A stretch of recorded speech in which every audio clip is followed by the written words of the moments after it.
100% Pirate. Radio Pirate. Radiopirate.com. OK, disponible partout. On est all across the world et même dans l'univers au complet.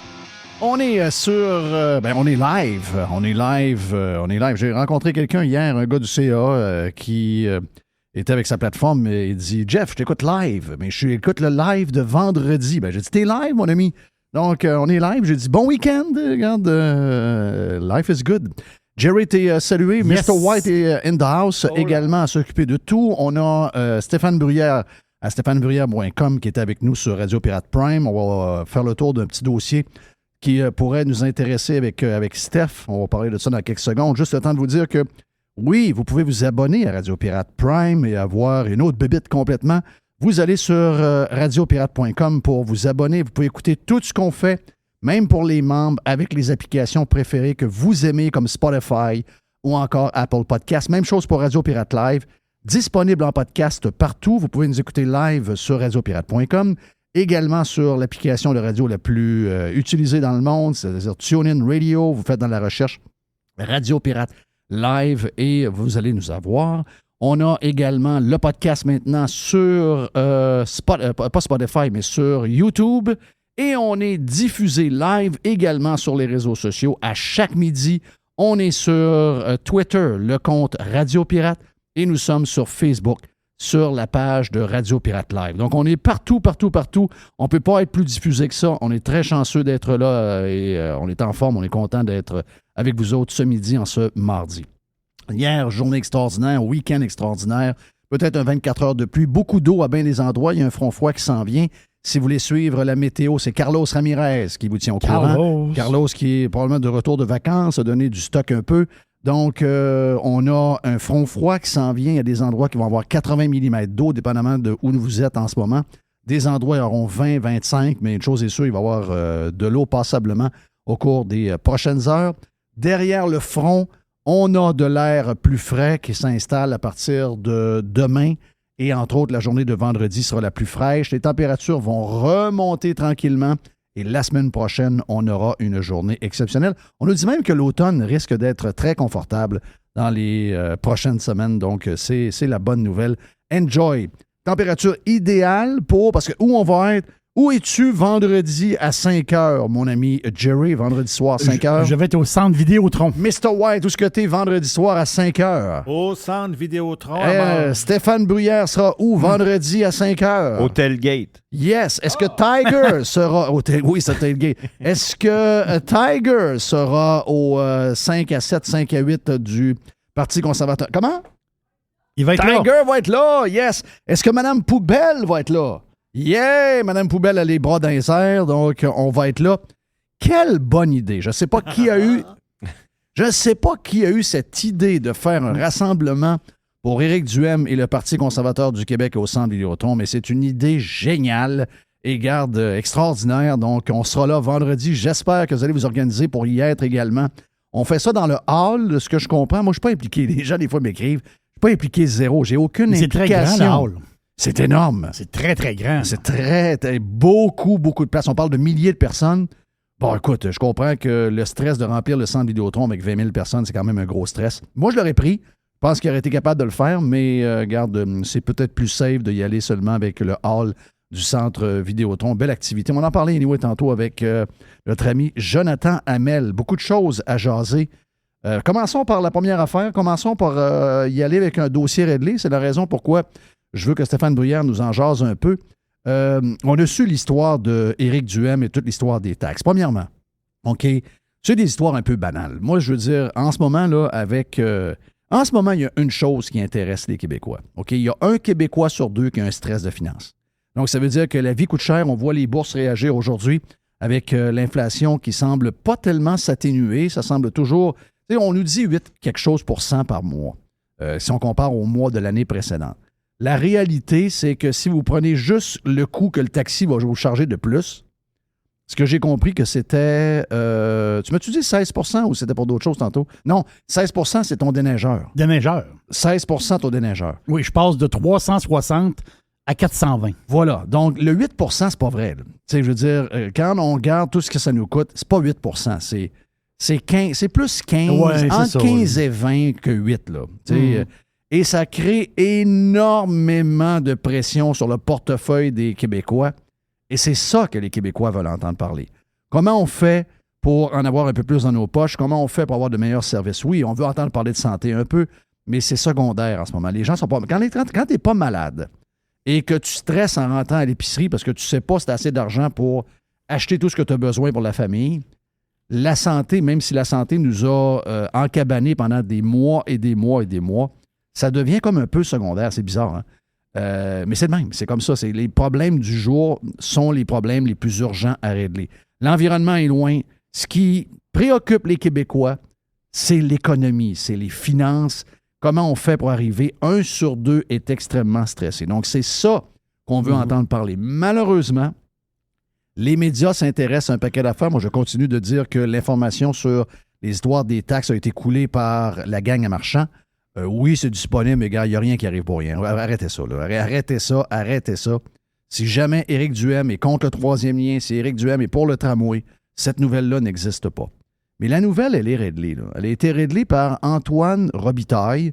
Antoine Robitaille, c'est le gars qui a eu la méchante job de remplacer Michel Hébert. C'est quasiment impossible de remplacer Michel Hébert. Michel Hébert, c'est un des meilleurs qu'on a vu passer devant nous, qu'on a pu lire. On s'ennuie beaucoup de lui, d'ailleurs, même sur Twitter. Il est complètement disparu. Mais tu sais, c'est un gars, par contre, que je dois dire, même si c'est un peu drabe, c'est un gars, il n'y a personne qui peut dire qu'il est de mauvaise foi. C'est quelqu'un qui est quand même assez neutre. Je pense pas qu'il va voter Éric Duhem. Je pense pas qu'il va voter non plus, même pour les libéraux. C'est probablement soit un péquiste, soit un caquiste, soit un QS. Mais ça paraît pas dans ses affaires. T'sais, il fait une job que je vais dire honnête. Et Antoine Robitaille a été invité par Éric Duhem. Pour les gens qui n'ont pas vu le texte dans le Journal de Montréal et le Journal de Québec, ben on vous fait le résumé rapidement ici sur Radio Pirate Live. C'est que Éric aurait pu le faire bien avant là, pour régler l'histoire. Il s'est fait traîner dans la boîte pendant 5 jours. Il y a une personne, OK, donc il y a un plex, là, c'est un jumelé. C'est combien d'appartements, Steph, l'immeuble d'Éric Duhem? Est-ce que tu le sais? Non, tu sais pas? Je pense que c'est 2. Et de ce que je comprends, Éric Duhem est dans un et il y a un locataire dans l'autre parce qu'Éric a un condo à Montréal, mais il a une place à Québec parce qu'il a travaillé à Québec, il est souvent à Québec, donc ça lui prend une place chez eux. Et l'autre personne, c'est quelqu'un qu'il connaît depuis qui est toute jeune. Donc, ils ont commencé à militer ensemble. C'est des gens qui ont travaillé ensemble. Et de ce que je comprends, c'est quelqu'un également que le journaliste connaît très bien. En fait, toutes les bébites de politique le connaissent. Et lui, il est un peu gêné de ce qui arrive. Il est dans la marde. Il n'est pas le seul dans la marde. Mais lui, il est dans la marde pour vrai. Ça veut dire qu'il y a eu un premier divorce, 3 enfants divorcent. Qu'est-ce qui arrive après un divorce? Vous avez 3 enfants. Vous aviez une vie au niveau finance quand même pas si mal. Et vous tombez dans les pauvres. Faites-vous pas d'histoire, là. Vous tombez en amour avec quelqu'un, là, votre vie est chambardée, vous tombez d'un pauvre. Là. Vous allez voir que ça ira pas bien pendant un bon bout. Là, lui, il est dans la marde. Demande à Éric s'il peut lui donner un break. Pendant ce temps-là, tombe en amour avec une autre fille. L'autre fille tombe enceinte. Bon, problème émotif. Il n'a pas appris de sa première affaire. Donc, 4 enfants à sa charge, 2 séparations. Wow. Gars seul. Non, ça, c'est pas facile. Ça, c'est pas facile. Éric, il donne de l'aide. OK? L'aide est la suivante. Écoute bien. Paye-moi pas de location. Occupe-toi juste des frais fixes. C'est quoi les frais fixes? Les taxes municipales, les taxes scolaires, Hydro-Québec. C'est ça à peu près? Oui. Donc, ça arrive, hein? Ça arrive dans le commercial beaucoup. Oui. Beaucoup de restaurateurs se font dire ça, là, dans bien des immeubles, même avant COVID. Regarde, je veux pas te perdre, t'es dans le trouble. Paye-moi les frais fixes, puis tu n'auras pas le reste, je veux pas avoir de... Mais tu sais, anyway, si tu pars, ben peut-être que j'aurai pas un autre restaurant pour te remplacer. Donc, paye-moi les frais fixes, je vais être correct avec ça. Donc, ça arrive, ça. Donc, c'est un peu ce qui est... Le deal est celui-là. Ça n'empêche pas qu'Éric avait la responsabilité de s'assurer que le gars payait les affaires. Puis, il recevait des lettres. Mais il aurait pu le préciser rapidement. Puis, il aurait eu l'air de s'essuyer sur quelqu'un d'autre puis de faire pitié. Il ne l'a pas fait. Ça a pris 5 jours. On l'a traîné pendant 5 jours. Alors que, entre vous et moi, quand on fouille un peu, Bernard Landry n'a pas payé ses taxes sur sa maison pendant qu'il était vice-premier ministre. Legault a perdu une histoire de bateau parce que, là aussi, une histoire de paiement. Il a perdu le bateau. Ensuite, tu as Lacombe, le ministre le ministre de la Famille, qui est le chum de la madame Fauché, là. Lui, à 30 ans, il a fait une genre de proposition à ses créanciers parce qu'il était sur le bord de la faillite avec sa femme et ses enfants. Ensuite, il y a eu GND. Comment? GND, son appartement. GND n'a pas payé son appartement. Ensuite, il y a eu 14 candidats de la CAQ en 2012 qui avaient fait des faillites personnelles. C'est toutes des histoires que moi, ça me dérange pas bien. Moi, j'ai manqué faire une faillite à un moment donné. J'ai pas de honte avec ça. Là, je veux dire, moi, je suis allé voir un syndic, puis regarde, j'ai dit, regarde ça, puis là, je suis dans le trou. J'avais une maison de saisie, j'avais des poursuites, il y avait un paquet d'affaires, c'était capoté bien raide, j'avais des factures d'avocats qui rentraient à tour de bras. Donc, il n'y a pas de mal à ça. Puis, si, mettons, demain matin, ma blonde n'est pas là, moi, éparpillée comme je suis à faire plein d'affaires, il est possible, à un moment donné, que si j'ai une maison à revenu quelque part, il y a des affaires que j'ai oublié de payer en pensant que c'était payé, puis tout ça peut arriver à tout le monde. Excuse-moi, Jeff, il y a même des gens qui confient leur versement hypothécaire à leur créancier, puis le créancier a oublié de payer à la ville. Ça, c'est arrivé aussi. Ça, c'est pas de mauvaise foi, là. Ça, c'est Moi, arrivé. là, mon paiement hypothécaire, il est pris, et je donne un montant pour les taxes, puis la banque ou la caisse a oublié de faire le versement à la ville. Ça arrive, là. Oui, c'est ça. Correct? Donc, ça, même les banques, des fois, tu as comme des paiements préautorisés, toutes ces affaires-là, et le paiement ne se fait pas. Oui. OK, bon. Principalement sur les taxes scolaires, parce que les commissions scolaires n'envoient pas les comptes de taxes aux créanciers. Mais là, le journaliste... Okay, mais au niveau du municipal, il les envoie. Mais encore là, est-ce que ça a été fait ou non? Vérifiez tout le temps. Même si vous dites... Mais je vais rester avec l'histoire du journaliste. Okay? Oui. Le journaliste a parlé hier. Le journaliste a parlé au gars en question. Le journaliste connaît le gars. OK? L'ami qui était responsable, il le connaît. Il a parlé au téléphone. Il a dit, garde, j'ai très honte de ça. Je te parle, tu me connais. Il y a seule affaire, je ne veux pas avoir mon nom. Je pense que c'est quelqu'un qui est dans le milieu de la politique qui est connu. Je ne dis pas que c'est un élu. Je dis que c'est quelqu'un dans la bébite politique qui est connu. Et le gars était gêné, puis il était mal de ça, alors que c'est le genre de patente qui peut arriver à n'importe qui. Mais si le conseil que j'ai donné à Éric Duhem, je comprends. Éric, c'est pas son style. Je connais assez pour savoir que c'est pas son style de dire ben, gars, c'est pas ma faute, c'est mon chum, je vais lui donner un break, etc. Mais pendant 5 jours, il faut que Éric Duhem comprenne que les médias veulent sa peau. Et s'il veut être trop fin avec les médias, ils vont le bouffer. Éric Duhem a aucune... Il n'y a rien en... Éric Duhem, c'est un Christy de bon diable, là. OK? C'est une soie, ce gars-là. Là. Il n'y a pas rien de méchant en dedans de lui. T'sais. Des fois, j'aimerais ça qu'il n'aille un peu plus. J'aimerais ça que... Il faut qu'il réalise que, oui, l'ennemi, c'est la CAQ. Mais ceux qui vont avoir sa peau, c'est les salauds dans les médias. Et ça, il faut qu'ils réalisent ça. Sinon, ils vont finir par l'avoir. Si tu as quelqu'un alentour de toi qui a un peu d'expérience et qui sait comment dealer cette affaire-là puis qui gère cette crise-là, l'histoire qu'on apprend aujourd'hui, qui termine l'histoire au complet en passant, là, c'est fini. Mais ça, là, le traînage dans la boîte qu'on a eu pendant 5 jours, c'est terminé après 3 heures, la première journée que c'est arrivé. Là. Oui, ça se termine là. Ça se termine là. Donc, il faut qu'il y ait alentour de lui quelqu'un qui est plus chien que les médias qui veulent ta peau. Bright, structuré, etc. Mais en dedans de lui, très, très, très rare. Tu penses que tu peux me faire mal, tu penses que tu peux me démolir. Si tu passes sur mon homme, tu vas me passer dessus. Puis si tu me passes dessus, tu ne réussiras pas à passer à travers. C'est moi qui va gagner. S'il n'y a pas quelqu'un de méchant alentour, de méchant dans le sens de plus méchant que les gens qui sont là en avant, ces gens-là veulent la peau à Duhem. Là. Même si Duhem est assez téflon. Oui, non, mais ils vont finir... C'est ça que je te dis. Ils vont finir par l'avoir. C'est que Duhem, il est téflon. Mais si tu frappes dessus tout le temps, à un moment donné, ça va coller. Là. Parce qu'à un moment donné, ça va, à force de frapper, jour après jour, à un moment donné, ça va coller. Ça, son armure téflon, à un moment donné, elle peut s'effriter. Moi, si demain matin, je travaille pour Éric Duhem, je savais que Éric, toute cette stratégie-là, toutes les patentes de crise, les médias, je m'en occupe. Je peux vous dire de quoi, là. après 2 jours, ils savent qu'ils ont quelqu'un de complètement débile qui mène la campagne de Éric Duhaime. Il va falloir qu'ils se comportent comme du monde parce qu'il faut que tu les brasses comme ils te brassent. Si tu es trop poli avec eux autres, ils vont faire semblant qu'ils sont gentils. Je sais, je les connais. Ils font semblant qu'ils viennent gentils, ils viennent fins. Ils se tournent de bord, puis ils te plantent des couteaux dans le dos comme ça se peut pas, comme tu n'auras jamais vu. Puis l'autre affaire, c'est que pour les gens, je sais qu'il y en a qui font ça. Je sais qu'il y en a des fois dans des situations où on est actuellement. Ils vont donner un break, mettons que ce soit au commercial, ou encore que ce soit justement pour une location comme Éric a fait. Plus mauvaise idée. Faites pas ça parce que quand vous ne payez pas vos taxes, c'est qui, Steph, qui a le plus de pouvoir? C'est-tu la banque qui a le plus de pouvoir sur votre hypothèque, votre maison, ou c'est la ville? C'est la ville. C'est la ville? Au niveau des rangs, c'est la ville qui passe en premier. Elle passe en avant de la banque. C'est pour ça que, admettons, si quelqu'un ne paye pas ses taxes, OK, on est rendu avec un 3 000, 4 000 $ de taxes, oui. Le prêteur va le payer le 4 000. Il va tout de suite s'organiser avec la ville. Moi, je vais le payer. Il va s'en virer de bord. Parce que je dois t'avouer que je n'ai jamais eu... Mais pourquoi?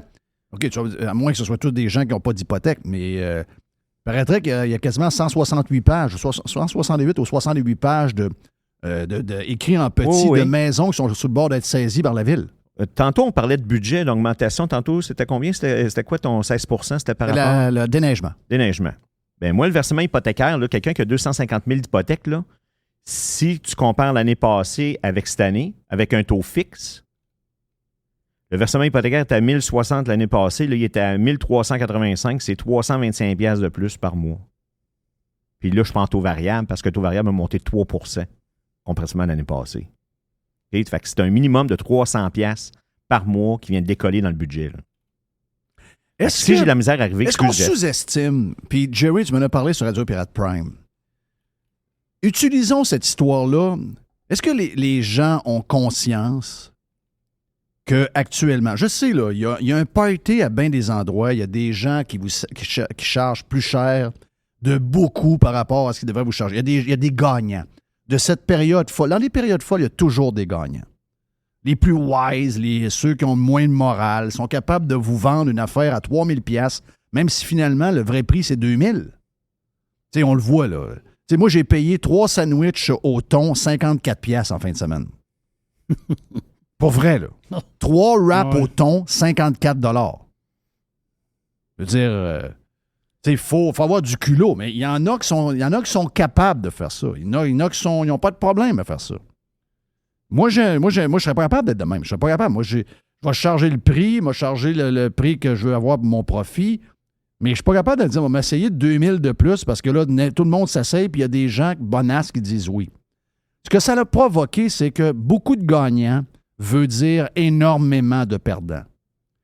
Est-ce que nos politiciens et les journalistes et les médias qui couvrent cette campagne-là, puis toi, tu le vois, Steph, tu le vois par les gens qui viennent refinancer leur maison, puis tu as une belle clientèle, tu as une clientèle pirate. Tu parlais de séparation puis de divorce, là. Comment tu fais pour acheter la maison de l'autre quand je suis obligé de te qualifier avec un taux à 7 %? Hein? Qu'est-ce que tu dis là, toi? Ouais, on est 2 salaires, on a une maison, on se sépare ou on divorce. L'autre veut racheter la part de son conjoint ou conjointe. Il peut pas. Mais pour qualifier, il faut que je prenne un taux à 2 % supérieur. Oui. Fait qu'il faut, mettons, je joue autour de 7 %. Comment tu fais pour garder à la maison? Ben, il y en a plusieurs qui vont se faire dire non, là. Fait qu'il faut la vendre, puis il faut s'en aller chacun de notre bord. Oui. Puis en plus, on va vivre chacun seul de notre bord. Oui, c'est le fun. Puis là, on ne parle pas de pension alimentaire à recevoir ou à payer ou peu importe. Mais je le file pas dans cette campagne-là. Tu sais, utilisons cette histoire-là, tournons ça de bord. Je veux pas savoir le nom de la personne. Mais je viens de voir que 49 % des Québécois qui ont un stress financier en ce moment. 49 %. Est-ce que vous avez l'impression que Justin Trudeau, quand il parle de Poilievre, le feeling de Poilievre, ça lui tient à cœur. J'ai le feeling que Éric Duhaime, ça lui tient à cœur. Mais j'ai le feeling que, peut-être que la CAQ en donnait des chèques, là, j'ai vu le gars qui a sur un banc parler à un vieux bonhomme, m'a donné un chèque de 400, peut-être que tu vaux 600, toi. Ça, on appelle ça du Duplessis à mur, là. Mais j'ai pas le feeling que la vieille classe médiatique, ceux qui sont là dans le système depuis toujours, qu'on voit à la TV depuis 20-25 ans, les journalistes, les médias, les chroniqueurs, j'ai l'impression que pour eux autres, ça n'existe pas. Si vous lisez la presse, avez-vous l'impression qu'il y a une pression sur les ménages? Pas tout. Non, eux autres sont des conneries. Quand est-ce qu'on va s'occuper pour vrai du monde? Quand est-ce qu'on va avoir les vraies affaires? Là? Est-ce que les gens sont au courant qu'il y en a qui ont un stress financier pour vrai avec l'explosion des prix et qu'il y a des gens qui rentrent à l'épicerie avec... Laissez tranquille les histoires d'éco-anxieux. Ce sont des débiles. C'est des gens qui doivent consulter et voir quelqu'un, peut-être pas de leur faute, peut-être qu'ils ont été brainwashés par un prof, peut-être qu'ils ont été brainwashés par des parents, peut-être qu'ils ont trop lu le journal, ils ont trop écouté la TV, mais ils sont malades. Oui, c'est ça, c'est pas C'est des gens malades. C'est pas de la manière que le cocombe est emballé, là. Non. C'est le prix du cocombe. Ça, c'est de l'anxiété de quelque chose qui a bien des chances que rien de ça arrive, OK? Toutes les anxiétés que ces gens-là ont créées, il y en a 95% qui ne sont pas arrivées. Mais quand vous arrivez à l'épicerie, puis que vous avez 100 piastres, puis il y a 2 enfants qui commencent à manger pas mal parce qu'ils ont 12 puis 14 ans. Puis là, il reste un 100 dans le... Et c'est ça qu'on doit prendre pour aller faire l'épicerie parce qu'il reste 4 jours avant l'autre paye. Y a-tu quelqu'un qui vit ça dans cette gang-là? Y a-tu quelqu'un qui a en tout cas, au moins, l'apparence d'essayer d'avoir, je sais pas... une sensation que ça existe, que des citoyens... Hey, c'est 49% des gens. Malade, là. Mon hypothèque, elle, est à 2,7, là, puis là, il faut que je renouvelle à 4,5. Sur un prêt de... 300 000, 400 000. Ça veut dire quoi, 400 $ de plus par mois? Et tu apprends où l'argent, ou tu t'organises comment avec ton nouveau budget? Parce qu'à chaque fois que je les entends parler d'argent, c'est jamais gros. Petite augmentation du taux de taxe. Les maisons d'une valeur de 300 000 auront 120 $ de plus cette année à payer. Ah non, un peu, là. 120 là, Hydro-Québec veut monter, le ci, le ça, la livre de beurre à 8 piastres, etc. Je comprends que pour des journalistes qui sont dans des médias en faillite comme la presse ou qui sont payés grassement parce qu'ils sont en rat de canne ou encore dans l'univers de Québécois, puis qui gagnent 100 000 par année, je suis bien content pour vous autres. Mais à un moment donné, mettez-vous sur le plancher des vaches. C'est ça, dans l'histoire de Duhem, là, c'est elle l'histoire. C'est que ce cas-là, pas la gaffe à Eric de ne pas avoir checké son chum, savoir s'il allait payer ses comptes. C'est le fond de l'histoire, c'est quelqu'un qui en arrache. Oui. C'est ça le fond de l'histoire. Et ce n'est pas des histoires qui arrivent, il y en a une de temps en temps. Il y en a beaucoup. Et c'est ça qu'on devrait entendre pendant la campagne. Parce que là, on est rendu le 13 septembre. Ça finit le 3 octobre. Comprenez que la CAQ va probablement gagner avec... Il y en a qui disent même qu'ils vont avoir 110 sièges. Moi, 102, j'avais l'air de malade. Là. Il y en a qui disent 110. Pensez-vous qu'on va parler de ça pendant les 4 prochaines années si jamais il y a 110 élus par 35 % des gens au Québec? Ça va être un sujet complètement oublié. Il nous reste 2 semaines et quelques jours pour entendre parler des vraies affaires du vrai monde. S'il vous plaît, les journalistes, vos conneries, on n'en a rien à foutre. Commencez à vous occuper. Des fois, les gens se demandent comment ça se fait qu'ils me détestent autant. Des fois, c'est par les sujets que vous choisissez, les attaques que vous choisissez, mais surtout par les sujets que vous ne prenez pas. Allez parler, allez dans le bureau à Steph Bruyère. Il est souvent dans un café. Vous pouvez même aller vous asseoir à côté. Vous allez la voir, la vraie vie, parce que lui, il la voit.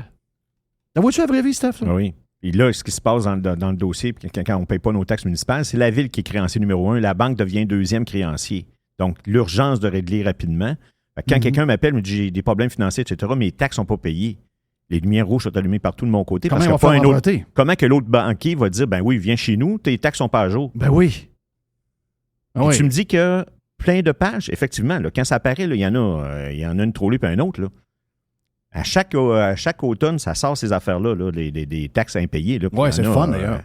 D'avoir ton nom dans. Il publie ça avant. Je pensais qu'il mettait ça dans un site web, mais il publie ça encore dans un journal en papier, quand même spécial. Oui. Quand même un peu. Ça fait un peu 1989, là, mais ils le font encore juste pour être sûr d'humilier les gens. Oui. Parce qu'eux autres, ils n'ont pas de problème avec ça. Eux autres, ils n'ont pas de problème.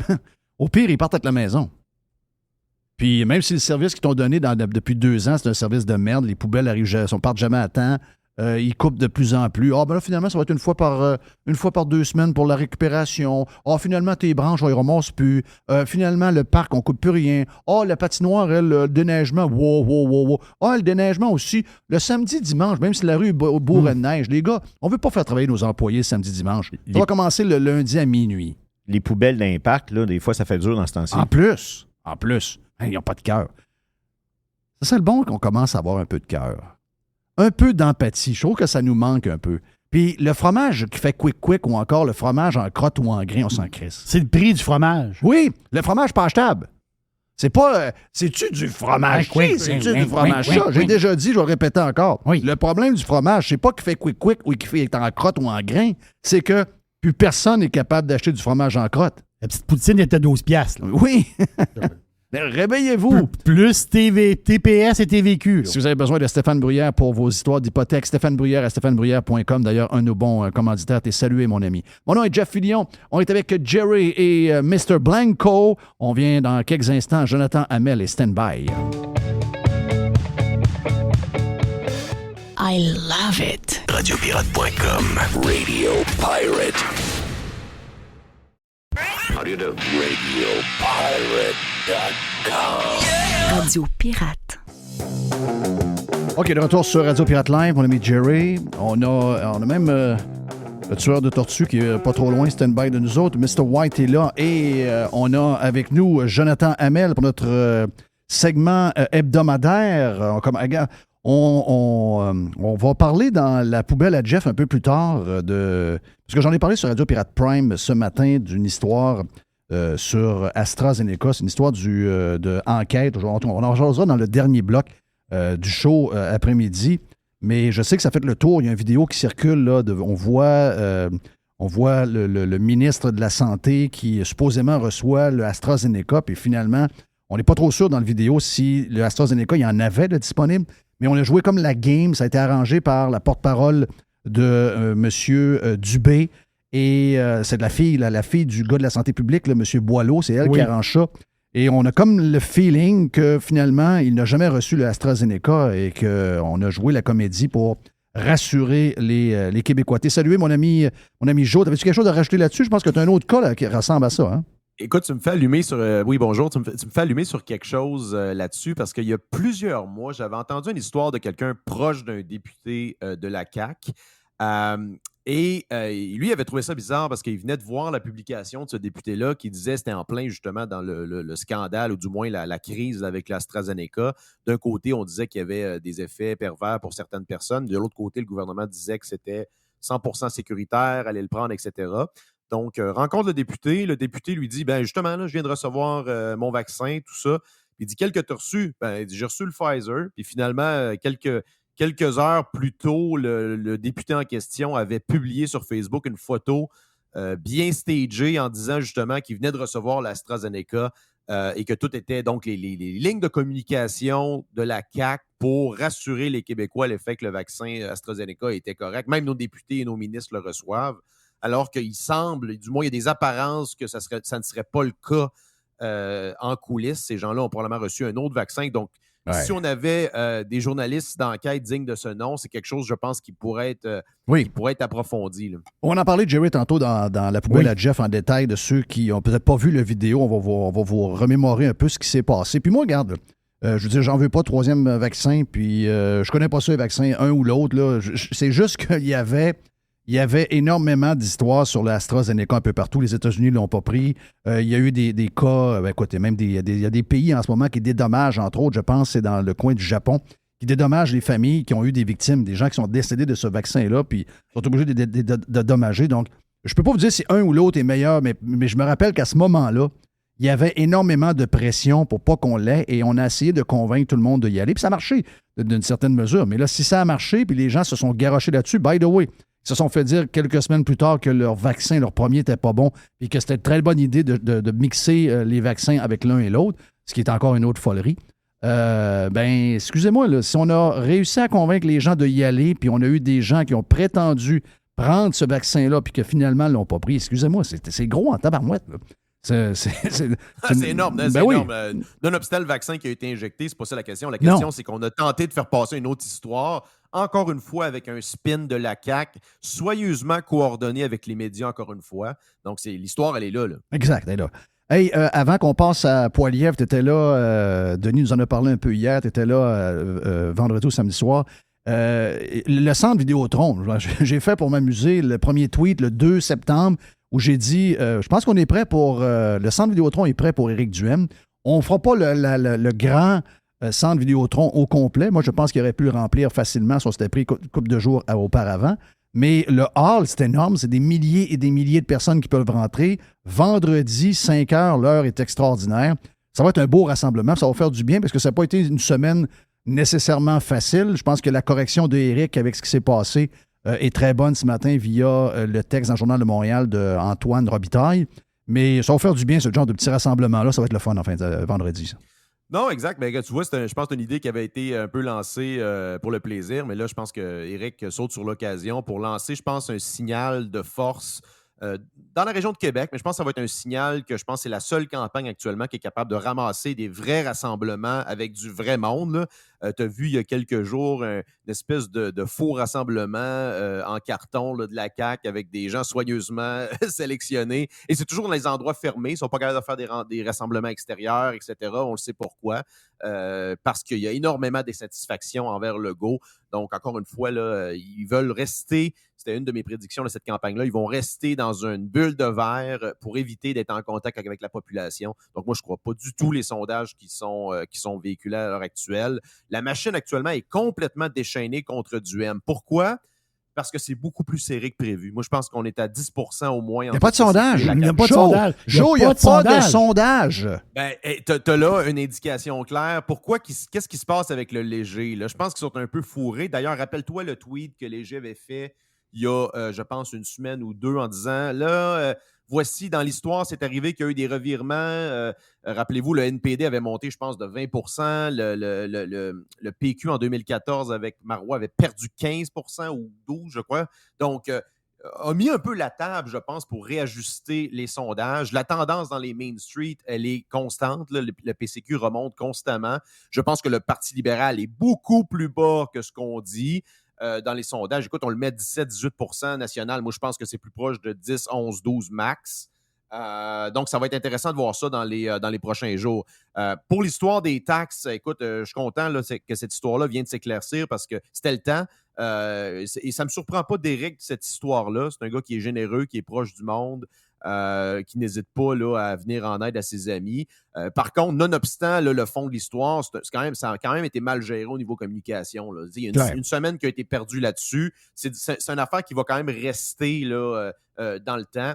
Je pense que là-dedans, il y a un manque d'expérience autour d'Éric, un manque de gens qui comprennent je le disais dans l'ouverture, je le disais dans l'ouverture, Joe, tantôt, il y a quelques minutes.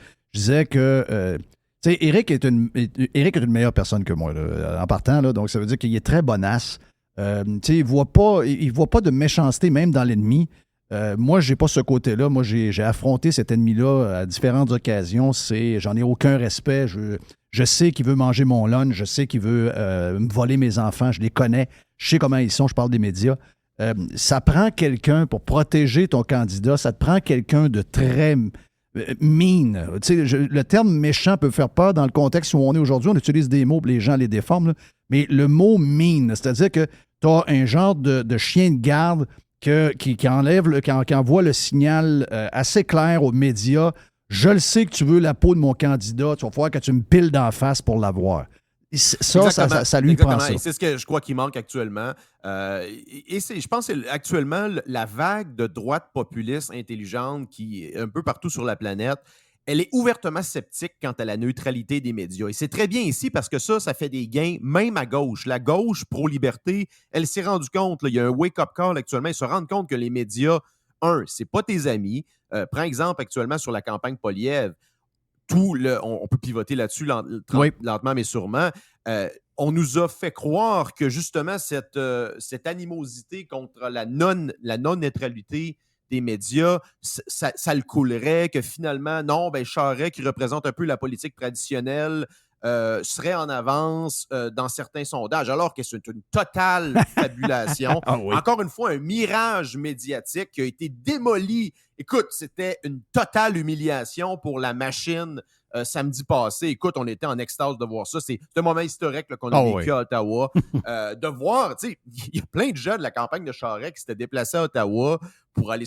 Ces gens-là, vous n'avez aucun contact avec la réalité, mais c'est incroyable. Ces gens-là se sont fait battre dans le... Tu sais, des gars comme Alain Reyes, les gens de ton propre comté ont voté pour Poilievre. Tu sais, c'est pas le fait que tu as été contre lui, c'est le fait que les gens, que tu n'es même pas capable de convaincre tes électeurs de ton comté. C'est pour ça que tu devrais démissionner. Oui, Raes, puis Gérald Deltel, puis je sais qu'il y en a un à Port-Neuf, là, Joël Godin, qui a dit dans le journal local qu'il voulait... qu'il allait repenser à son affaire si jamais Poilievre gagnait. Ben, regarde, get out. Allez avec les libéraux. C'est là que vous devez être. C'est avec lui, probablement, que vous êtes le mieux. Ces gens-là, on n'a plus besoin de ce monde-là. Probablement qu'Alain Reyes, dans la vraie vie, c'est un bon yard. Tout le monde me dit que c'est un bon yard. Mais sauf que, je veux dire, des bons yards ne plus chez nous. C'est pas ça que j'ai besoin en ce moment. J'ai besoin de quelqu'un qui représente nos idées, notre gestion qu'on voit de notre pays. Non, exactement. Puis c'est un bon. D'ailleurs, ton chum Richard Martel avait la face basse un peu à Ottawa aussi. Mais bon, c'est le temps de faire le ménage dans le parti. D'ailleurs, beau voyage à Ottawa qui a commencé avec un souper avec Dennis the Beautiful vendredi. Merci, Dennis. Dennis qui est une sommité là, dans les grands restaurants d'Ottawa. Écoute, on est reçus là comme des rois. Alors, c'est l'enfer. Merci, Dennis. Puis. On me disait aussi en coulisses que le ménage de Poilievre est déjà commencé. Là, dans les instances du parti, il commence à tasser là, le bois mort et les gens qui faisaient plus partie du problème que de la solution dans les dernières campagnes. Donc ça, c'est une excellente nouvelle.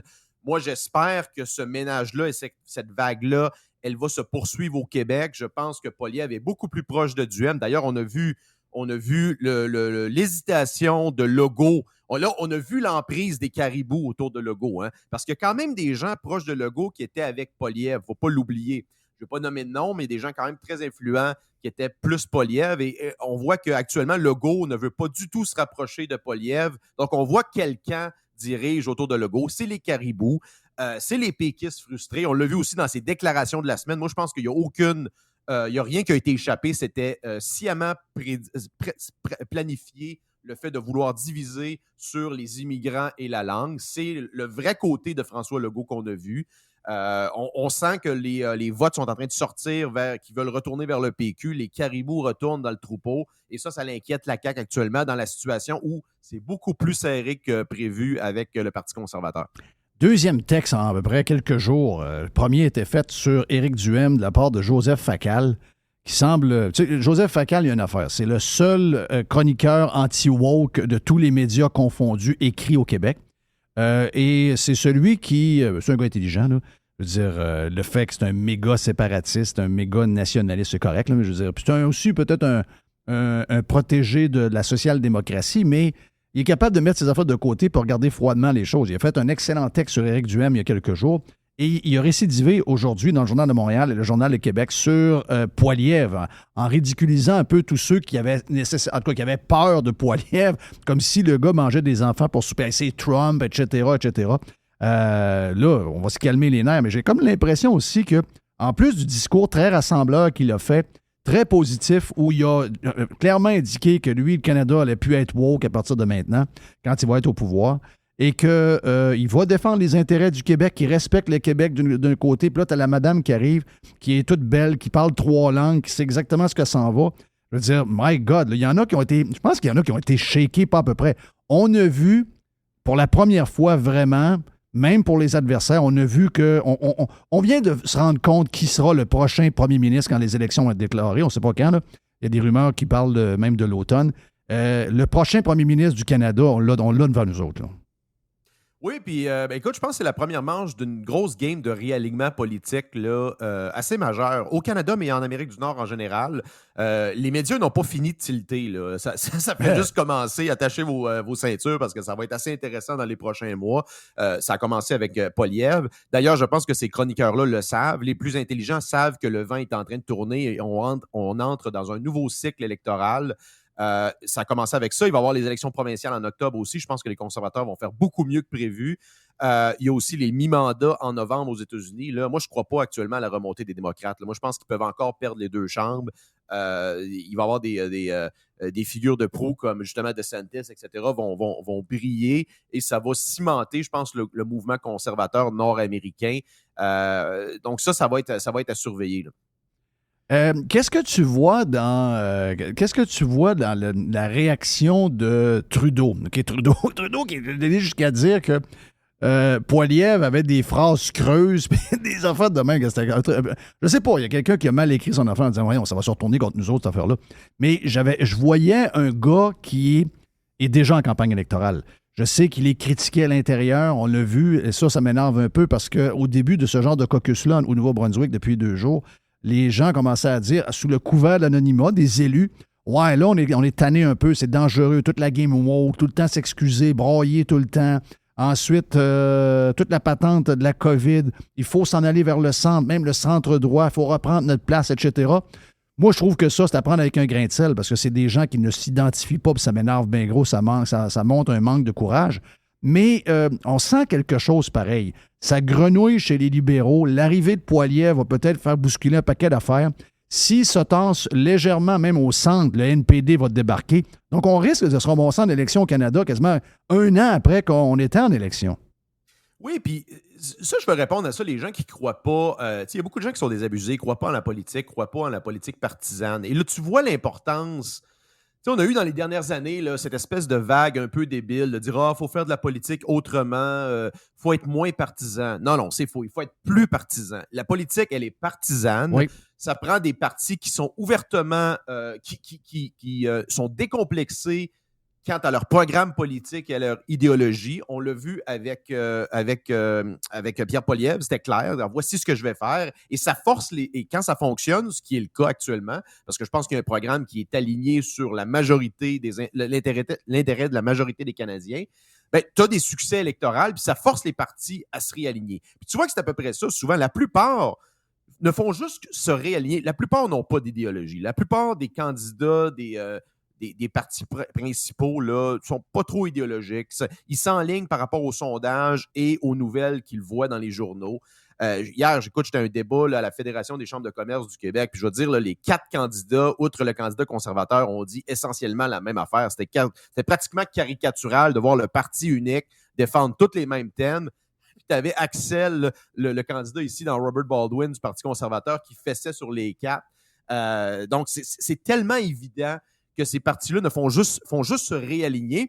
Puis ça, ben, ça peut jouer à notre avantage. Actuellement, je pense que la vague, elle va être conservatrice. Et je pense qu'on rentre dans un nouveau cycle électoral qui va être dans toute la société occidentale. Il y a des gains partout de la droite actuellement. Et ça va forcer même les partis soi-disant progressistes actuellement, comme les libéraux notamment, et même les démocrates éventuellement aux États-Unis vont devoir se réaligner parce que c'est des gens qui ne veulent pas perdre leur siège. Non, c'est ça.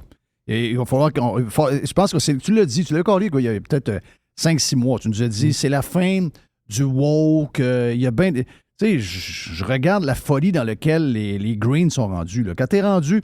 Bon, il y a des sujets douteux. Là, quand on parle que Suzuki, le capitaine du Canadien, doit parler français, on est rendu vraiment dans le fond du baril. Mais il y en a un qui a réussi à aller plus loin matin. C'est Greenpeace, comment s'appelle lui? C'est Patrick Bonin. Patrick Bonin qui dit, ben là, la commandite sur le chandail du Canadien de la RBC, il faut que ça soit en noir parce que c'est des gens qu'on devrait mettre dehors du Centre Bell. Ce sont des pollueurs, ce sont des gens qui sont avec Ils financent le pétrole. Ils financent le pétrole, etc. On est dans la folie, c'est épouvantable. Et ça peut marcher un temps, mais à un moment donné, les gens se réveillent et ils voient que on voit les gens brillants, on voit les gens sensés, puis on voit les débiles aussi. Là. Non, puis on voit, ben, tu vois, je pense que tu l'avais collé aussi, c'est l'histoire de l'électrification. Ce n'est même plus suffisant pour cette frange radicale-là. Donc là, justement, le fait que les partis plus traditionnels ont embarqué dans la vague de l'électrification, tout le monde, ça fait consensus. OK, il faut électrifier, etc. Mais là, ils disent non. Finalement, c'est passé. Le problème, c'est la voiture. Là. Il faut éliminer la voiture, puis même les barrages hydroélectriques, là, c'est pas nécessaire. Puis on voit que c'est vraiment une dynamique de décroissance. C'est un culte pernicieux. Honnêtement, c'est proche d'une secte, là, ce qu'on voit présentement. Il faut exposer ces gens-là. Il faut pratiquement que ces gens-là soient humiliés de par l'irrationalité de leurs propos. Il faut les exposer parce que c'est pas le cas dans les médias. Ils sont souvent présentés comme la partie rationnelle du débat, alors que c'est tout le contraire. Et actuellement, je pense qu'avec les forces en présence qu'on voit, notamment Poilievre sur la scène fédérale, Duhem sur la scène provinciale et ses candidats, on commence à avoir un contrepoids et je pense que c'est en train de se réaligner massivement, et pas juste au Québec, au Canada. Je pense que c'est dans la société occidentale. Moi, je suis assez bullish là-dessus pour je te dirais, les 5 prochaines années. Juste vite de même, avant de finir, un petit 40 secondes. Les bilans financiers des chefs que je viens de voir de Cogeco Nouvelles, Éric Duhem à 2,7 millions. On a François Legault qui est aux alentours de, je pense, 9,5 millions total avec le couple. Tu as le couple d'Anglade avec son conjoint, M. Citizen, qui est à 12,5 millions. Les solidaires qui sont très pauvres. Manon est très, très, très pauvre. Est-ce que c'est possible d'être riche? Parce que je parlais en ouverture que je trouve que puis c'est beaucoup dicté par les médias. Là. Souvent, il y a des gens là-dedans qui gagnent des salaires qui sont au-dessus de la moyenne de la population du Québec. Là, on parle de peut-être des salaires de 100 000 $ alors qu'ils mériteraient même juste 40 000. Mais ça fait que autant les politiciens que le monde médiatique semblent déconnectés de l'enjeu numéro 1, qui est vraiment les finances personnelles des familles. On voit de plus en plus, je disais ce matin, aux alentours de 49 % des gens qui commencent à trouver qu'aller à l'épicerie, il y a de l'anxiété. Il y a de l'anxiété avec le prix de la voiture, il y a de l'anxiété avec les hypothèques qui ont, si vous avez un terme, c'est un taux variable, ou encore si vous êtes en renouvellement, là vous allez voir votre budget juste pour le remboursement de votre dette de maison de peut-être changer de 300-400$ par mois. Est-ce que des fois, ces gens-là, ça inclut médias et c'est un peu la même gang, la même famille, là. Est-ce que ces gens-là ont parce que j'en entends pas parler, est-ce qu'ils filent la misère du monde? Non, je pense que c'est des gens qui sont complètement déconnectés. Comme tu dis, tu sais, les espèces de pseudo-vedettes manufacturées là, de la bulle médiatique, c'est des gens souvent qui gagnent, tu disais, près de 100 000. Non, des fois, c'est plusieurs centaines de milliers de dollars. Tu sais, des gars comme Mario Dumont, Patrick Lagacé, etc. Patrick Lagacé doit faire 1 million par année. C'est épouvantable. Là, c'est comme, si Patrick Lagacé s'ouvre un Substack demain matin puis un canal YouTube, comment tu penses qu'il fait à la fin de l'année? D'après moi, il fait 500$ par mois. 20-30 000 max. Bon, regarde, moi, je suis allé plus serré un peu. 20, oui, c'est ça, c'est ce qu'il vaut, probablement. Exact. C'est l'intérêt réel derrière son contenu, mais écoute, tu l'as dit, je disais ce matin, je pense que c'est dans la presse, près de 49 % des Québécois, ça c'est une hausse de 10 points par rapport à l'an dernier, ont indiqué que les risques économiques et financiers reliés au coût de la vie, au prix de l'essence, au taux d'intérêt et au chômage se classaient parmi les 2 préoccupations personnelles principales. Donc, c'est pas le climat, c'est pas le déclin du français, c'est pas que le capitaine du Canadien parle français ou pas, c'est est-ce que mon niveau de vie va baisser dans les prochaines années, oui ou non? Et actuellement, si on maintient la même tendance avec les mêmes partis et si on continue dans cette espèce de lubie de culte climatique, c'est définitif que votre niveau de vie va baisser. En fait, ils le disent ouvertement. Ce n'est même plus caché. Ils disent que notre niveau de vie doit baisser. Donc, ça prend un virage assez drastique dans les prochaines semaines, dans les prochains mois, avec des partis qui vont ouvertement prôner la croissance, l'enrichissement à travers le régime fiscal, parce que c'est la seule chose qui nous reste. Là. Ça prend des baisses d'impôts massives et des allègements de taxes, notamment sur l'essence, parce qu'actuellement, avec l'argent qui a été donné dans les 2 dernières années, et ça, écoute, le mirage, encore une fois, l'histoire, le gaslighting autour de l'inflation est encore surréaliste. J'écoutais hier encore le ministre live devant moi, le ministre des Finances, le ministre des Nordiques, Éric Girard, nous parler de la guerre en Ukraine comme la cause de l'inflation, mais c'est complètement débile. C'est des gens qui nous rient d'en face directement. Ça prend vraiment un retour à la réalité là, dans les prochains mois. C'est drôle parce que c'est des médias qui nous parlent de toutes sortes de pénuries à tout bout de champ. Les 2 dernières, on a eu la glace et la moutarde. On se demande... y a-t-il encore de la glace? Y a-t-il encore de la moutarde? Écoute, la glace, la pénurie de glace, là, Jeff, c'est le bas fond. Je pense pas qu'on va aller plus bas. Là. Tout le monde, universellement, là, rit de ça. Oui. Je peux pas croire que ça... Le titre, c'était « Nous avons une pénurie de glace extrême ». Extrait. Ça, c'est comme le manque d'eau. Tu sais, hashtag on manque d'eau. Oui. Parce que oui. l'eau, elle revient là, tu sais, par la pluie, le ruissellement. C'est pas. Moi, je m'amuse beaucoup qu'une pelle mécanique depuis à peu près 3 mois, puis je peux te dire de quoi ça prend pas. T'as pas besoin d'aller bien loin que l'eau sorte. Il y a de l'eau, Il y a de l'eau en masse. Thank you, Joe. Joe Hamel est avec nous autres sur Radio Pirate Live. On revient avec la boîte à Jerry. La poubelle à Jeff va être là également. 100% Pirate pirate. Radio Pirate. RadioPirate.com. This is going to give you the energy to go on. Radio Pirate. On est rendu à la boîte à mon chum Jerry. La poubelle à Jeff et Stand-By également sur Radio Pirate Live. Qu'est-ce que t'as ton bord, mon ami Jerry? J'ai envie de vendre ma maison. Pour vrai? Oui. Je vais vendre ma maison à Beauport, puis je vais acheter la propriété à Saint-Camille de l'Hélice. De l'Hélice? C'est où ça? Pas l'Hélice. Tu m'as dit que c'était près du lac Etchemin. Oui, c'est pas loin de là, Saint-Camille. C'est pas loin de là. Qu'est-ce qu'il y a dans le village? Moi, j'ai besoin de savoir qu'est-ce qu'il y a dans le village. Y a-tu une SAQ dans un dépanneur? Non, il faut aller à lac Etchemin. OK, il faut aller à la... c'est tout proche. Là. OK, c'est proche. C'est tout proche. Sauf que la maison est intéressante. Parce qu'elle est à 39 900 $. Wow! Il y a beaucoup de travail à faire dedans. Je ne sais pas pourquoi j'ai comme le goût de vivre en ermite. Donc, justement, je vends ma maison. Je dis à ma blonde, regarde, on va aller vivre un peu en ermite à Saint-Camille. Puis, le prix que je vais avoir pour ma maison, elle a pris beaucoup de valeur, ma maison, quand même, qui est une petite maison. Mais ça va me faire pas mal d'argent dans mes poches. Ouais, mais là, d'après moi, t'as une coupe de 100. J'ai pas une grosse taxe municipale à payer. Ouais, mais t'as une coupe de 100 à mettre sur la maison, là, je regarde, là. D'après moi, le prix est correct, mais ça se peut aussi que quelqu'un te dise la maison est finie, il faut que tu la mettes à terre, t'en portes un autre. Oui, je comprends. Mais, donc, informe-toi comme il faut. Je vais m'informer. C'est peut-être juste le prix du terrain. Là. Peut-être que la maison la maison est à condamner aussi. Ouais, peut-être que la maison est comme genre finie. Mais la photo que j'ai, l'angle que je vois, c'est quand même pas pire. Quand je vais passer à lac Etchemin, parce que moi j'ai de la famille à Saint-Léon-le-Standon, donc quand je vais passer dans ce coin-là, je vais aller avoir la maison. Petite visite à la maison. Oui, 39 900. C'est la maison la moins chère listée au Québec. Oui.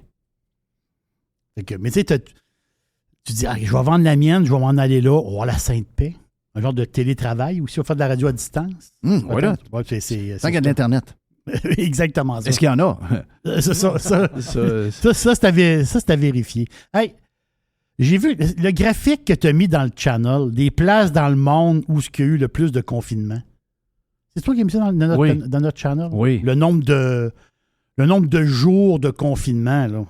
Quelqu'un m'a envoyé ça. Je m'en rappelle c'est ça. je reçois beaucoup d'affaires. Là. Mais on est numéro 1 au monde. Là. On est numéro 1 au monde. On a été les plus toughs. Il y a des places dans le monde qui ont été très toughs. Là. Qu'est-ce que tu veux dire par là, plus tough? Tough, mettons, la Nouvelle-Zélande, là. Ils ont été toughs, eux autres. Ah oui, OK. Enfermer le monde dans les maisons. OK, toi, tu parles de le gouvernement était tough. Oui, le gouvernement tough avec les, les citoyens. Parce que nous autres, on a été les plus mous. La réalité, là, enlève la Californie puis un bout de l'État de New York. La réalité, là, c'est que pourquoi la Floride, pourquoi le Texas, pourquoi telle place? Tu sais, je veux dire, t'as pas la Floride là-dedans, là. T'as pas la Suède. C'est que les gouvernements craignent un peu leur monde. Ouais, on peut pas les encabaner tant que ça, on peut pas ci, on peut pas ça. Les gens accepteront pas ça. Tu sais, le politicien, il va essayer de te limiter le plus possible, de te contrôler le plus possible, et il te connaît. C'est le nombre de jours de confinement, nous autres, c'est 393 jours. Oui, 393 jours.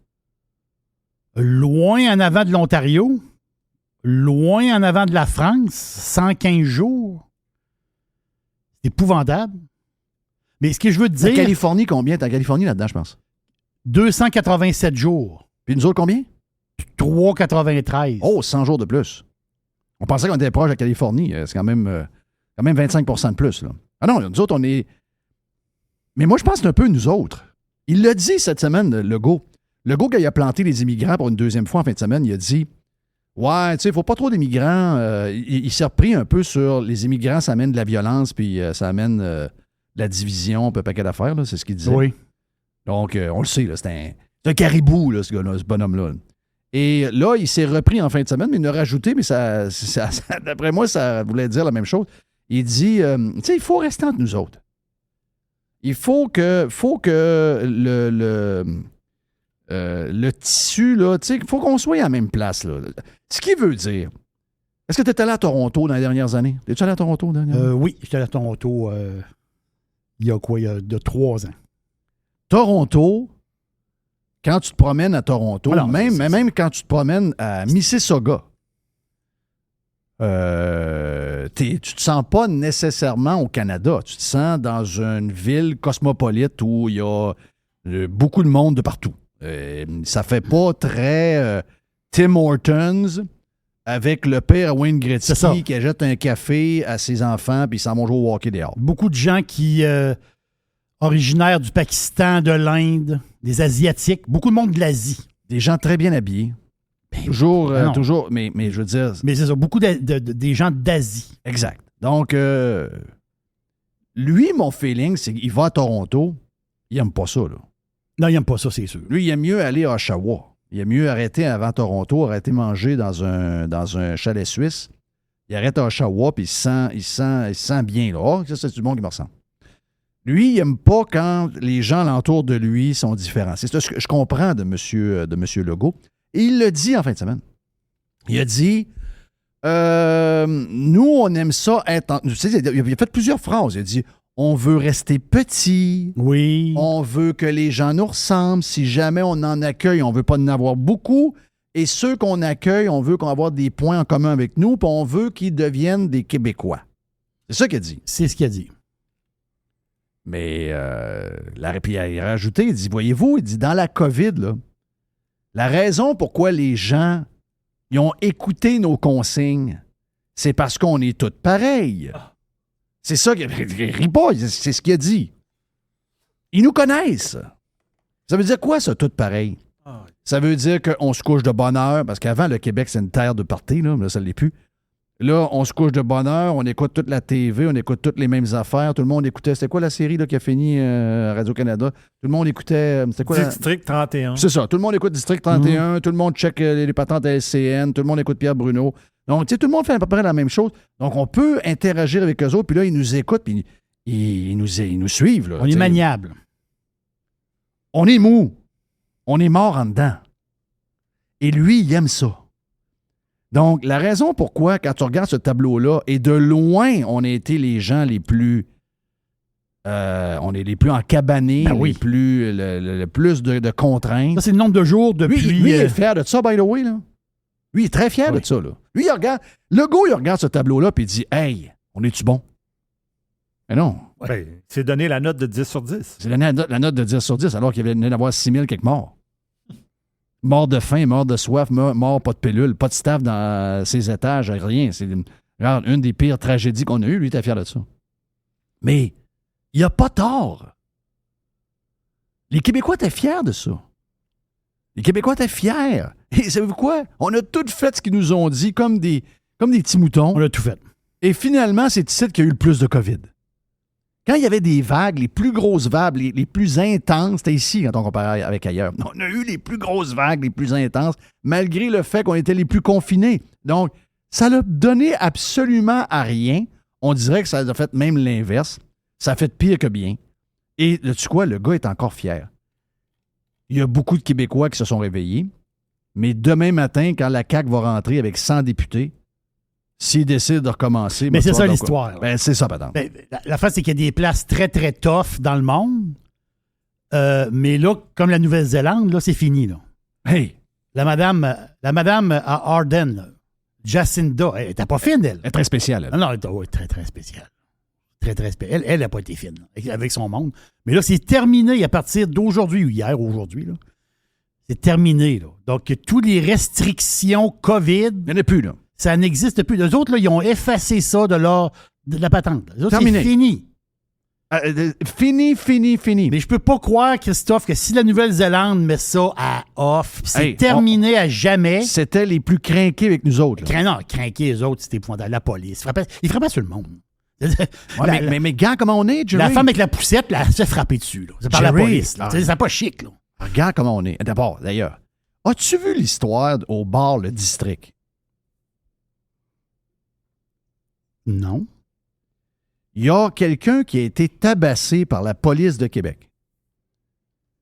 La police, là, moi, vous avez descendu de beaucoup de marches. Non, moi, je suis pas revenu encore. Là. Moi, j'étais... Non, moi, je suis pas revenu encore. J'étais quelqu'un qui était toujours... J'avais toujours le dos et le bac des policiers. Pendant la COVID, vous avez perdu beaucoup, beaucoup de mon estime. Ouais, tu frappes pas sur le monde. Arrêtez, là. Là, ils ont frappé un gars. Ben, c'est ça. Ils ont frappé un gars au district. Puis ils l'ont tabassé, puis on l'a vu sur vidéo. Le gars a des séquelles. Et là, je me suis dit, au début, je lisais, je me suis dit, bon, ben, tu sais, au district, c'est jeune, ça appartient aux jeunes du Cosmos, le district. Oui. Ça marche full pin. Ma fille, il va souvent, puis tu peux bien manger au district, puis après ça, les tables revolent, puis il y a un groupe ou encore il y a un DJ, puis ça marche au fond. C'est sur Saint-Joseph. Et le district, moi, je me suis dit, peut-être qu'il y a un kid, là, il était chaud, il a perdu les pédales. La police l'a pogné, puis ils ont dit, là, calme-toi, il s'est pas calmé. Il a commencé à se débattre. La police a été obligée de le ramasser vite. Il s'est cogné. Pour pas doute. Ils l'ont tabassé parce qu'il n'y avait pas de masque. Et là, ils se font poursuivre pour 400 000 $. Je peux comprendre. Oui, mais on a complètement perdu les pédales. Un masque, pense à ça, un masque. Moi, je te pose la question suivante. Et c'est ça qui montre qu'on n'a pas appris, et c'est un peu... Tu sais, si vous me dites, là, on est bien entre nous autres de même, regarde, les gens, prenez ça en note, puis si vous avez une place à trouver ailleurs qu'ici, ben trouvez-vous-en une, parce que ça veut dire que les lumières sont éteintes à jamais. Chaque fois qu'on pose la question, depuis 2 semaines, la ministre de la Santé publique l'a fait. Pas de la santé, la sécurité publique. Elle a été questionnée par quelqu'un de TVA à Québec il y a quelques jours, puis elle a répondu à peu près la même chose. Dubé a été questionné par Arcan. François Legault s'est fait poser la question par les journalistes de TVA pendant la fin de semaine de la fête du travail. Là, il y avait comme chacun leur tour. Là. Et les réponses sont toujours les mêmes. Ils ne sont pas capables. La Nouvelle-Zélande, la place la plus folle, oui. COVID, eux autres disent, non, c'est fini. Là. On a fini, on a joué à la game, là, on a peut-être été un peu intense, mais là, c'est fini à jamais. C'est fini. Les nôtres ne sont pas capables de le dire. Non, ils ne sont pas capables. Trudeau n'est pas capable de le dire, puis Legault, il ne peut pas le dire. Dubé non plus. Dubé non plus. Et la madame fâchée, là, madame GG. GG pas capable non plus. GG pas capable. La porte est encore ouverte un peu. Oui. Juste savoir ça, un peu là. Juste savoir ça, tu peux pas voter pour la CAQ. Pense à ça 2 secondes. Oui, mais... C'est la dernière place dans le monde qui va mais rester. La clientèle de la CAQ, je pense qu'elle rêve d'avoir un automne... Pyjama. Je pense qu'une grosse partie de la clientèle de la CAQ, tu lui dis que les fêtes sont annulées parce qu'on essaie de sauvegarder le système de santé pour la 8e vague. Je comprends qu'ils veulent pas voir. Je comprends qu'ils veulent pas voir leurs petits-enfants. Ben, en tout cas, il y a peut-être pas tout le monde. Il y en a qui sont tannants. Peut-être pas tout le monde, mais il y en a certainement une gang. Ça fait l'affaire à beaucoup de monde. Ben, en tout cas, il y a une clientèle qui a l'air à se plaire là-dedans. Là. C'est clair qu'il y a une clientèle qui se plaît là-dedans. La bourse mange une volée, mon ami Jerry. Oui. On mange 800 quelques points. 800 quelques points. Ça brasse. Qu'est-ce qui arrive? C'est l'inflation. Oh, mais c'est quoi la surprise, l'inflation? C'est pas une surprise? C'est 8 8 me fait rire, vous. Oui, c'est ça. Une note de l'inflation, il faut que je te parle de ça. Les taxis. J'en ai glissé un petit mot un matin, mais il faut que je t'en parle. Tu sais, prendre un taxi, moi, ça fait un petit bout de temps que je n'ai pas pris de taxi. Là. Je prends des Uber. Là. J'en ai pris un. C'est quand j'en ai pris un? J'en ai pris un, un peu. Là. Il n'y a pas longtemps, en tout cas. Le tarif de base des taxis est rendu à 4 piastres et 10. Donc, ça, t'es dans le char. Oui. Les roues n'ont pas tourné encore. Le char est sur parc. C'est ça. Je pense que ça passe de 3,65 à 4,10 ou dans ce coin-là. Et là, il y a une redevance. Ça, je ne savais pas, j'avais oublié ça. Il y a une redevance de 1,05 piastre pour indemniser les titulaires de permis. Wow. Donc, il y a une pièce qui va à ceux qui ont perdu des sous en achetant des permis. Là. Et là, l'affaire, c'est que on monte de 1 pièce et sur les 15 du kilomètre à 2,50 du kilomètre. Un peu, là. C'est pas mal, ça, là. Ça a l'air. Autrement dit, une run, là, pour traverser la ville de Québec, là, c'est 60 pièces. Parce que toi, de chez vous, à notre ancien studio, c'était 21 km. Tu partais de Ah ouais, Beauport, tu en allais à Sainte-Foy. 21 km. Donc, si tu fais le calcul de ce que tu as, avec le pourboire généreux, mettons, pourboire cheap, 60 pièces, pourboire généreux, 65. Ça? C'est ça. Ben là, Parce que j'ai ma run de taxi, j'ai le 4 pièces et 10 en partant, j'ai 1 pièce et 5. Le pourboire. Là, tu traverses la ville. Qu'est-ce qui est à la mode en ce moment? Je vais manger ma banane. Qu'est-ce qui est à la mode en ce moment? C'est les gars qui faisaient du Uber et qui faisaient du taxi avant, qui se ramassent des clients avec Uber. Oui. Quand tu rentres pour la première fois et te questionnes un peu, ouais, tu prends-tu Uber souvent? Si les gens disent, oui, je le prends 4-5 fois par semaine. Ah oui? Ah oui, OK. Pousse une carte. Oui. Appelle-moi. Appelle-moi, direct. OK? Et ça revient à peu près la moitié du tarif. Oui. Donc, de plus en plus de gens retraités deviennent des genres de taxis Uber non officiels, en cash, pas de compteur, pas d'application, puis pas de redevance à Uber, puis pas de ci, pas de ça. Ça m'est arrivé à New York, ça. Ah, il y en a plein. Parce que j'étais à l'hôtel au New Jersey, puis je parle le gars qui s'occupe. Là, le concierge. Le concierge. Puis là, taxi, voulez-vous un taxi? Oui, taxi. Il dit, si où vous allez, bon, on parle un peu avec le gars. Le gars dit, non, attendez un peu. Il dit, je vais faire venir quelqu'un. Il y a un gars qui arrive, c'était pas un taxi, là. Ben, c'était un taxi, mais c'était pas un taxi. C'était un taxi, c'était... C'est un gars normal. C'est son chum. Oui. Exact. Le gars, je suis pas pressé. Il dit, on fait un tour. Je voulais aller à 2-3 places. Le gars, il est resté avec nous autres. J'ai juste 100 pièces. Parfait. Il a fait le tour. Ça, c'est super pratique. Mais c'était pas un taxi, là. Oui. Ben, les jeunes là, qui sortent beaucoup en ville, 20, 21, 22, 23 ans, oui. C'est ça qu'ils ont, là. T'sais, ils prennent pas le char, les jeunes, là, mais mettons que t'as pas un gars dans la gang qui chauffe, puis c'est compliqué des fois, les voitures en ville. Mais là, maintenant, ils ont des gars qui font ce genre de patente-là. Ils ont le carte. Ça s'appelle à 2 h du matin. 2 h. Ah oui, j'arrive. Je vais me lever, il va aller vous chercher. On va emmener un à Beauport, C'est l'autre ça. à Charlebourg, l'autre, OK. Là, finalement, fais un brun. Fais un 100. Oh, puis il y en a un autre qui appelle 10 minutes après parce que ça sort des bars. Un autre 100. Un autre, peut-être un autre 100 parce qu'il fait 4-5 places. C'est ça. Après ça, on va aller se coucher. Oui. Ça fait un 200. Why not? Why not? Quoi d'autre dans la boîte pour finir?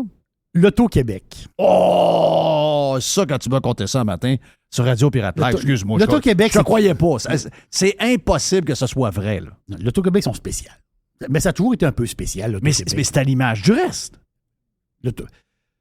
L'Auto-Québec, là, autrement dit, si mettons que les lotos c'est pas le gouvernement. Mettons que les lotos, c'est des firmes privées qui gèrent la loterie. Caesar Palace, ouais, genre.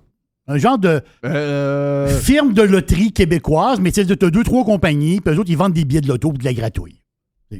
Le site web n'est jamais en panne. Non, juste te dire, eux autres, présentement, si, mettons, c'est du privé, il y a des boss de ces compagnies-là, ils ont des menottes. Là. Je vais t'expliquer la patente. En ce moment, l'Auto-Québec, je comprends, il y a une grève des employés professionnels. Je comprends, ils sont poignés que ça. Là. Ça, je peux comprendre ça. Mais il y a une panne généralisée, présentement, des ventes et de vérification de billets. Mais ils font des tirages pareils. C'est normal, il y a des lotos qui sont pan-canadiennes, mais il y a des lotos 100% québécoises. Mais là, il y a des tirages pareils, mais tu ne peux pas voir les résultats de tirage. Ben voyons. Les résultats de tirage sont à venir. Donc, moi, je fais un tirage, mais je te montre pas le tirage. Est-ce que c'est juste sur l'application et le site web? Si je vais au dépanneur, est-ce que je peux m'acheter un Lotomax? L'Automax, en ce moment, non, je pense pas. Parce que nous autres, ici, on est... Faut que j'aille en Ontario. Oui, c'est parce que c'est pan-canadien, l'Automax, mais en fait, c'est que je pense qu'en ce moment, ils ont un problème de panne. Ah oui, mais c'est arrivé à matin? Tu me dis non, c'est arrivé en fin de semaine. C'est arrivé en fin de semaine. Ça fait 3 jours. Là, ça fait 3 jours. Mais le problème c'est que tu n'as pas résultat des lotos. Il est là, le fond du problème. Ouais, mais tu ne peux pas donner de l'argent. Imagine-toi quelqu'un qui fait de la... Mettons, je suis une compagnie, une firme privée, moi. Moi, je fais de la loto. La loto, je vends des billets, je fais de la loto, moi. Je fais des tirages. Puis je donne pas les résultats. Oui, mais plus que ça, là. Mettons que tu donnes il y a une loto locale qui donne 1 million. Pour qu'elle soit rentable avec tous les frais fixes que ça, il faut que tu vendes au moins 1 500 000. Oui, il faut que tu vendes... mais là, si tu donnes 1 million, même je comprends que tu n'as pas le résultat direct. Il doit exister quelque part, ce résultat-là. Il existe, mais... Mais je veux dire, tu donnes 1 million que tu n'as pas, là. Parce que tu n'as pas de vente. Le terminal n'est pas capable de le sortir, l'application n'est pas capable de le sortir, le site web... Non, c'est le bordel à la grandeur. L'Auto-Québec, c'est le gouvernement en réalité. Là. Ben c'est ça que je veux dire. C'est une vitrine du gouvernement. De tout ce qui se passe, là. On s'entend-tu, c'est une patente qui doit être assez facile à gérer. Là. C'est-à-dire, t'es pas dans la santé, là. T'es pas dans des affaires compliquées. Là. Alors moi, je pense qu'on devrait faire un genre de...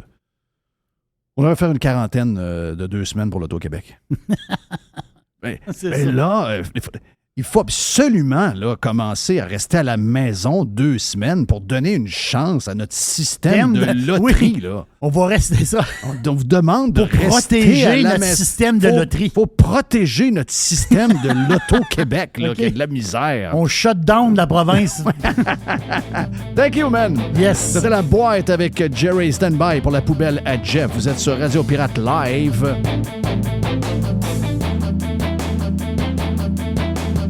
Every hour. Juste du bon stock. Radio. Thanks for listening to Radiopirate.com. Radiopirate.com. Est-ce qu'on est prêt pour la poubelle? Hey, Phil, le tueur de tortues. Va-t'en l'autre micro, Phil.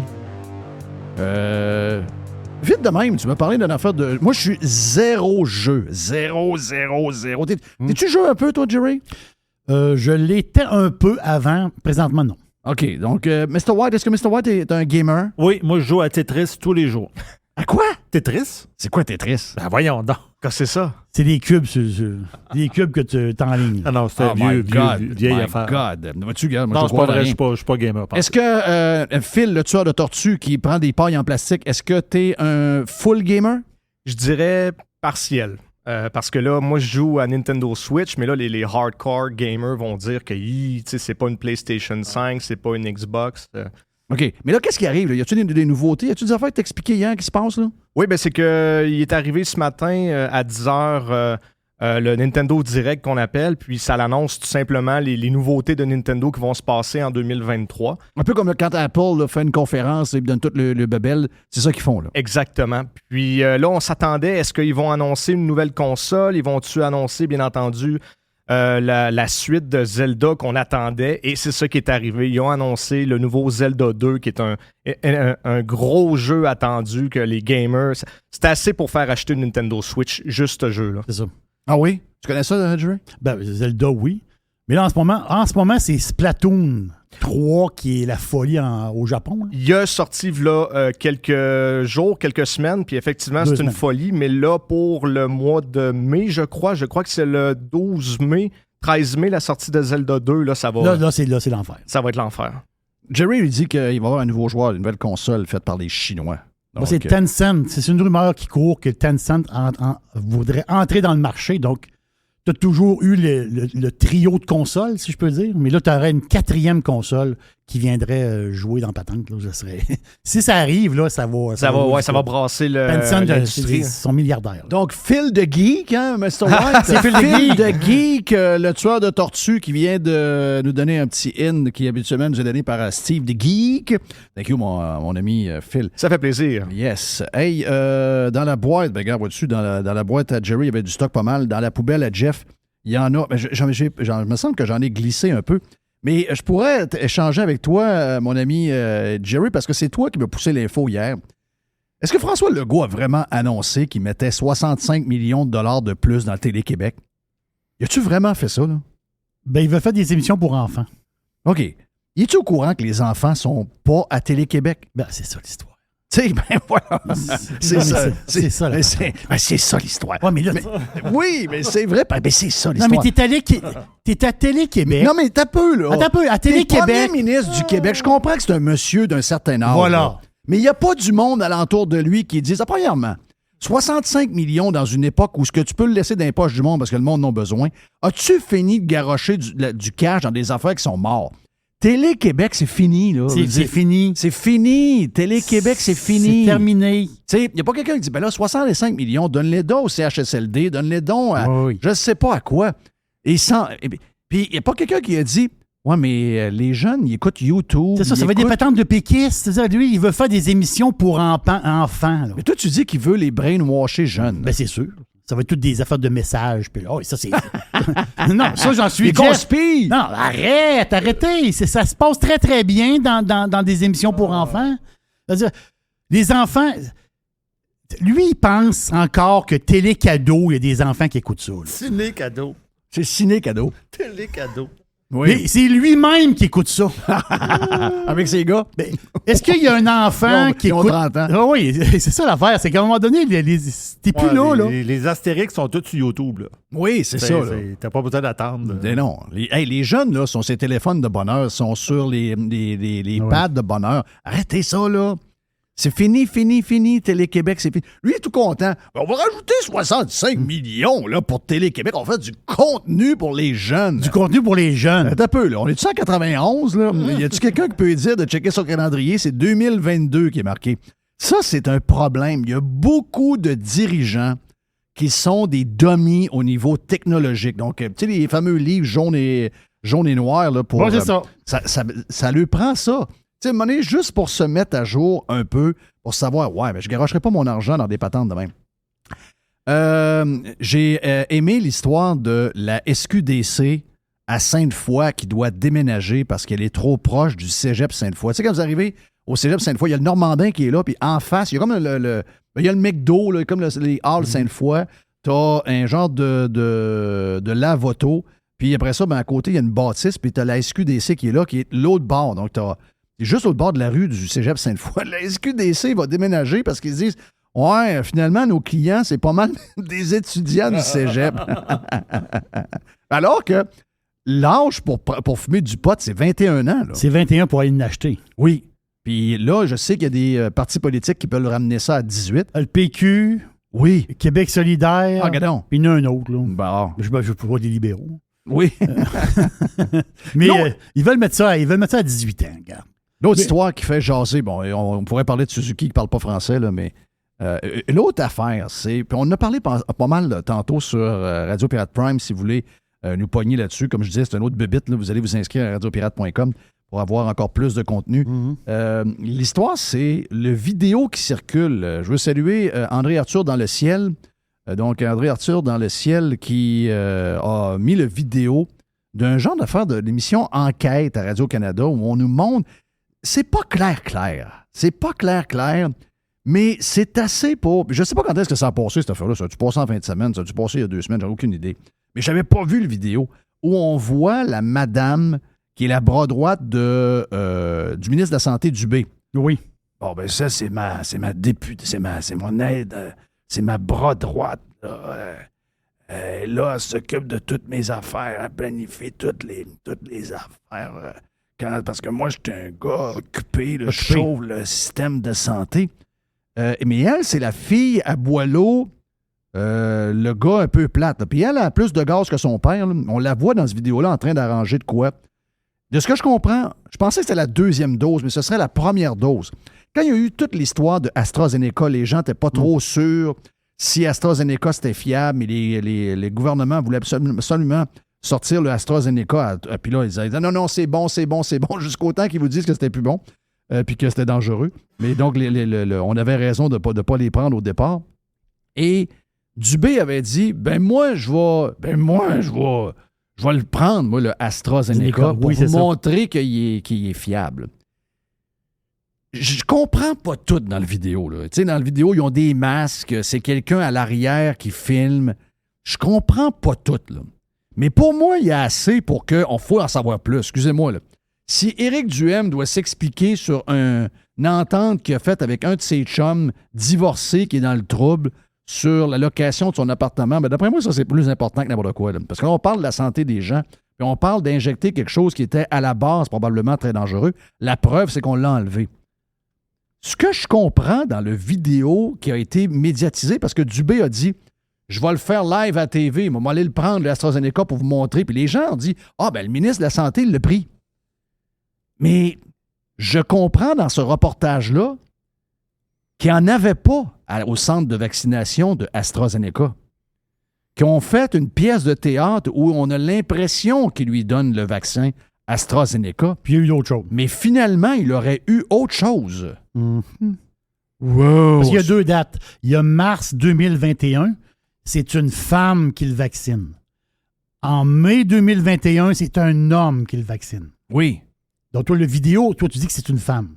Ben, la vidéo, c'est une femme blonde qui le vaccine. Donc, ça c'est la mars chose. 2021. Donc, c'est quand ils ont essayé de convaincre les Québécois. Parce que là, les Québécois se faisaient dire par bien des gens, tu sais, les États-Unis n'ont pas accepté le AstraZeneca. Ils l'ont jamais certifié. Ça n'a jamais été un vaccin qui a été donné aux États parce qu'ils le trouvaient dangereux. Et là, ben, veux pas, tu te dis, OK, ouais, on a peut-être un vaccin douteux un peu.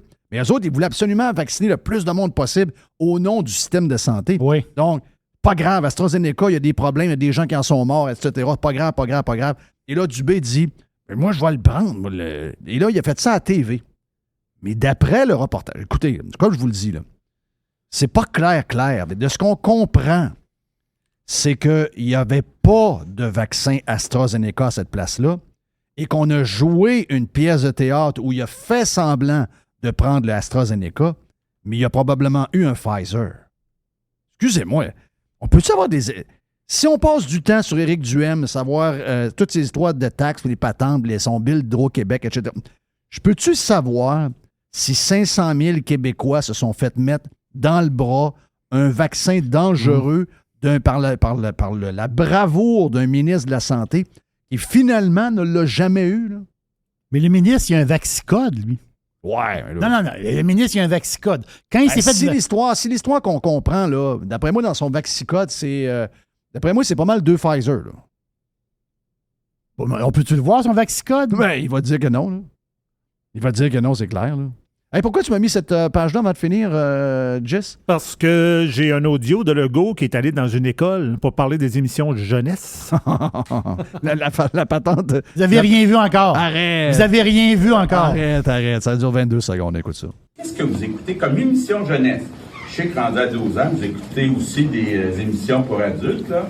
Mais c'est quoi les émissions jeunesse ou les séries jeunesse que vous écoutez, là? Vas-y. Lego City Adventure. Lego City Adventure. Ça, c'est fait aux États-Unis, probablement. Hein? Ah, ça, je voulais pas. Faudrait que ça soit québécois.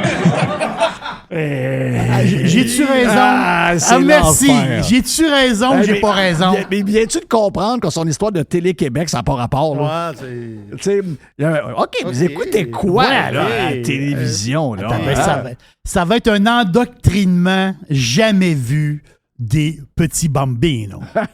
mais inquiète-toi pas. Ils vont en produire, ça va coûter 65 millions, mais il n'y aura pas un kid qui va l'écouter. Non, ben, je comprends. Ça, c'est la bonne nouvelle. Hey, on est parti, mes amis. C'est fait pour mardi. Rendez-vous, là, on doit arranger l'horaire pour vendredi, 5 h. On est là, on est au centre Vidéotron. On s'en va saluer notre chum Éric et les candidats du Parti conservateur du Québec. Gros rassemblement. Donc, on s'organise. On est mardi. Ah ouais, squeezez ça dans l'horaire pour vendredi. C'est une belle heure, en plus. Oui. Vendredi, 5 h, c'est juste parfait. Ça se passe au centre Vidéotron. Mon nom est Jeff Fillion. Voilà pour Radio Pirate Live, édition du mardi. On s'en parle demain sur Radio Pirate Prime et sur Radio Pirate Live également demain. See you! Thank you, Jerry. Thank you, Mr. White. Jeff Fillion.